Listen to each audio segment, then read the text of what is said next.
मैंने ही सजाया है, हल चला के खेतों को मैंने ही सजाया है, गेहूं चावल मक्के के दानों को उगाया, गेहूं चावल मक्के के दानों को उगाया है, चूल्हा भी जलाया मैंने धान भी पकाया है, चूल्हा भी जलाया मैंने धान भी पकाया है।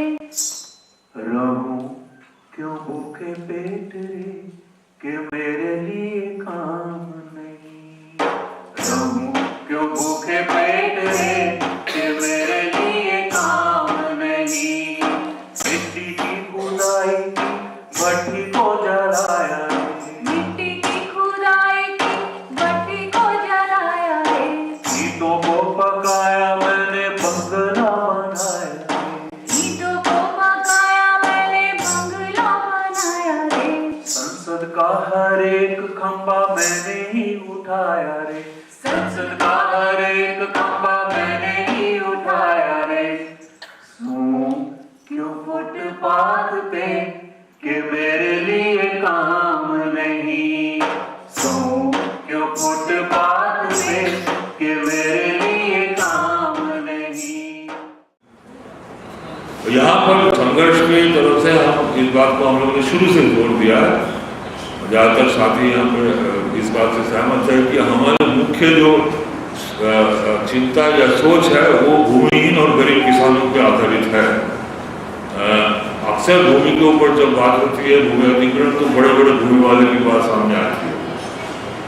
हम ये भूल जाते हैं कि भूमि सुधार ना होने से पूरा देश के अंदर व्यापक जो भूमिहीन समुदाय है और गरीब किसान की समुदाय है वो बढ़ता गया, 60 के बाद बहुत बड़े हैं और वो भूखमरी के कगार पे है, बेरोजगारी के कगार पे है और दर दर भटक रहा है।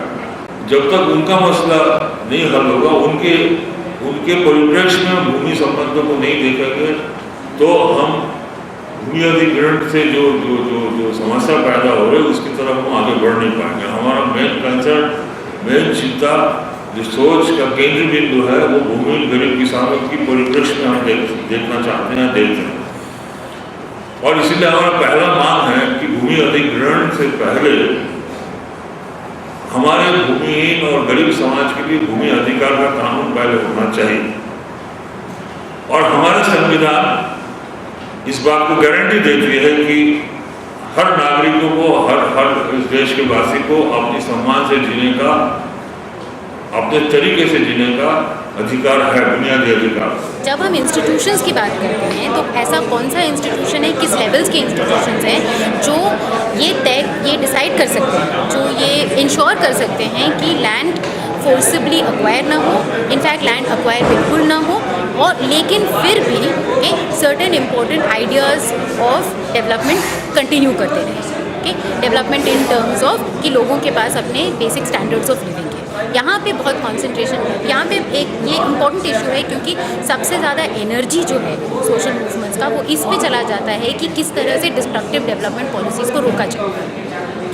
लेकिन कैसे हम रिसोर्सेज को ऑप्टिमली, इक्विटेबली यूज़ कर सकते हैं एक ऐसे तरीके से जिसमें वो सिर्फ मार्केट या कमर्शियल बेनिफिट के लिए ना हो, उस पर जो आइडियाज़ हैं वो अभी तक उभर के नहीं है। इसीलिए डेवलपमेंट एंटी डेवलपमेंट मूवमेंट्स को हमेशा एंटी डेवलपमेंट मूवमेंट्स कहा जाता है, not against anti destructive development. और उस प्रियम्बल के अंदर क्या हम ये स्टेट करें कि जो भी प्राकृतिक संसाधन है जिस पर इस देश के गरीब लोग जो है आश्रित हैं, वह उनकी संपदा है, वह उनकी प्रॉपर्टी है, उनके कंट्रोल में होनी चाहिए। And homeless people are being thrown out of the city, and the government is promoting a slum-free city. But instead of improving people's conditions and helping them to get adequate housing, instead of slums, we are actually demolishing the slums and throwing people 20, 30, 40 kilometers away in resettlement colonies that are extremely unfit for habitation, where there is no respect for the rights of people, and living conditions are absolutely atrocious. So there's a very urgent need to enforce international and national law which protects human rights, especially of the most marginalized sections, and there must be a focus on basic human rights principles, for example prior informed consent of communities, There must be focus on marginalized communities, human rights to housing, land, livelihood, health, water, food, and the government must adopt the indivisibility of rights approach. We cannot separate human rights, and we cannot permit this kind of evictions and displacement to take place.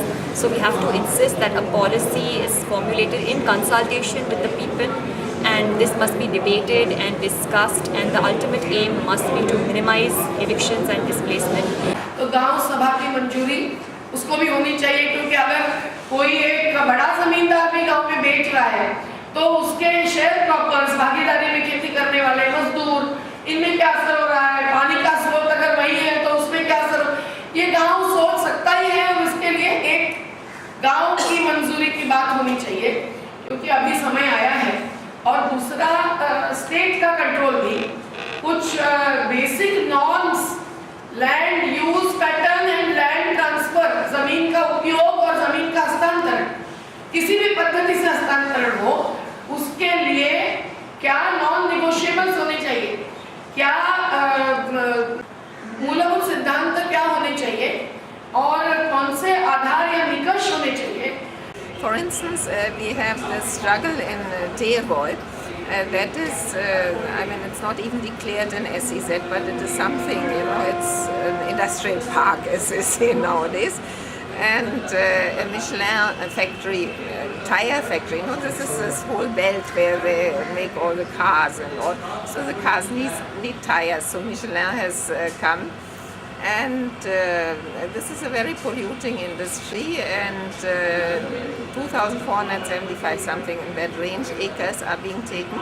But these are common lands, public lands, which had been handed over for grazing land and for public use of the Dalits and some other, I mean, BCs and so on. Some tribals are also there, Adivasis. And now these people realize we will be without a livelihood. There are 3 lakes in that area.